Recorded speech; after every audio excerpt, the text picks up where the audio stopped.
अस्सलाम वालेकुम स्टूडेंट्स, मेरा नाम है उस्मान ज़फ़र। आज की इस वीडियो में हम आपको पीएचपी सिखाने वाले हैं कि पीएचपी का आप किस तरह एनवायरनमेंट सेटअप कर सकते हैं। अगर आप डायरेक्ट पीएचपी में विजुअल स्टूडियो कोड में लिखना चाहेंगे तो नहीं होगी।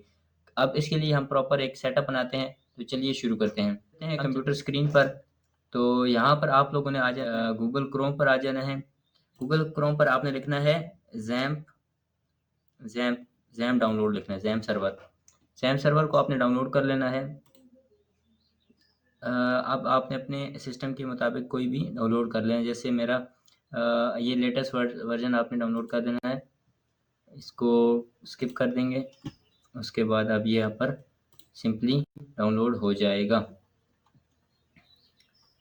यहाँ से आपने क्या कर लेना है, ज़ैम्प सर्वर को डाउनलोड कर लेना है। मेरे पास क्योंकि पहले से ज़ैम्प सर्वर मौजूद है तो मैं इसको दोबारा से डाउनलोड नहीं करूँगा। आपको बस सिर्फ यहाँ सिंपली आपने डाउनलोड कर लेना है ज़ैम्प सर्वर को। ठीक है, इसको डाउनलोड करने के बाद आपने इसको इंस्टॉल कर लेना है। सिंपली आपने इंस्टॉल करना है। मगर एक बात जो आपने ध्यान में रखनी है कि इसको इंस्टॉल करने के लिए आपने जो लोकेशन चूज़ करनी है वो विंडो वाला जो फ़ोल्डर है उसमें आपने ना करें। आप कोशिश करें कि ना करें, बल्कि आप उसको किसी और, ये भी जिस तरह विंडो वाला फ़ोल्डर है इसमें नहीं करना।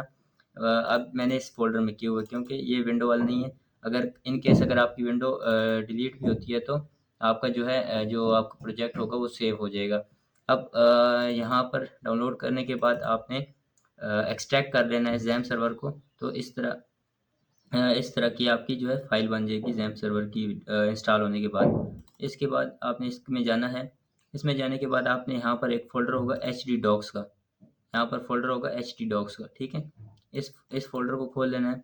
अब एचडी डॉक्स फ़ोल्डर में आपके पास इतने सारे फ़ोल्डर्स नहीं होंगे, आपके पास कुछ ही फ़ोल्डर होंगे। तो आपने जो भी फ़ाइल बनानी होगी तो उसका आपने पहले इधर फ़ोल्डर बना लेना है। तो इधर हम एक फ़ोल्डर बना लेते हैं। जैसे कि हम एक न्यू लिखते हैं, न्यू में लिखते हैं क्लास। आज क्योंकि हमारी क्लास 1 है, क्लास 1 बना लेते हैं हम यहाँ पर एक फ़ोल्डर, ठीक है? इसको एंटर कर देंगे। ये हमारे पास एक क्लास 1 का फ़ोल्डर बन गया है।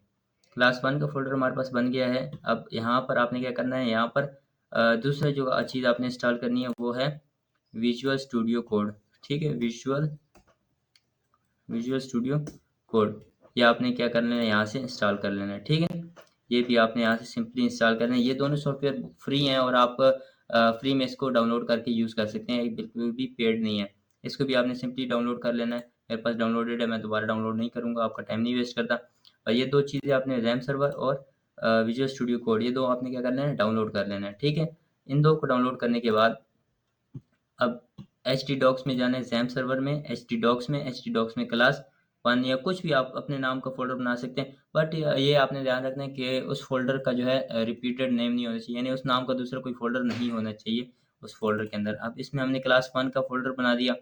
अब क्लास 1 का फ़ोल्डर बनाने के बाद यहाँ पर आपने क्या करना है कि यहाँ पर आपने राइट क्लिक करना है। राइट क्लिक करने के बाद यहाँ पर ये कर देना है open with code. Open with code का आपके पास ऑप्शन आ रहा होगा। अगर नहीं आ रहा होता तो आपने विजुअल स्टूडियो कोड में जाके उस फ़ोल्डर को वहाँ से भी ओपन कर सकते हैं। मगर यहाँ से आपका इनके खुल जाएगा, इस तरह ही ओपन विद कोड करके खुल जाएगा। ये आपका ओपन विद कोड हो गया। इस तरह आपको फ़ाइल आ जाएगी। फ़ाइल आने के बाद आपने यहाँ पर क्लिक करना है क्लास 1 के यहाँ पर प्लस आइकन पे, फर्स्ट वाले प्लस, न्यू फ़ाइल पे। न्यू फ़ाइल पे यहाँ पर क्या लिख देना है आपने, इंडेक्स डॉट पीएचपी।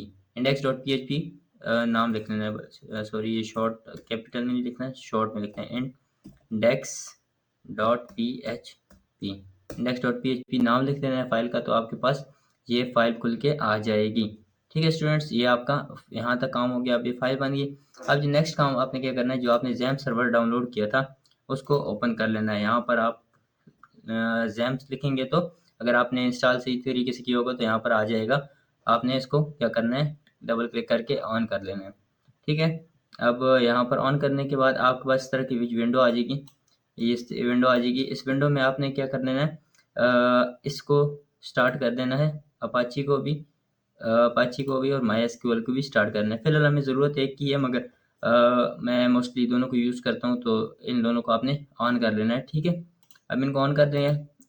उसके बाद हमने क्या करना है, जाना है अपने ब्राउज़र में। ब्राउज़र में जाके हमने ले लोकल होस्ट स्लैश क्लास 1,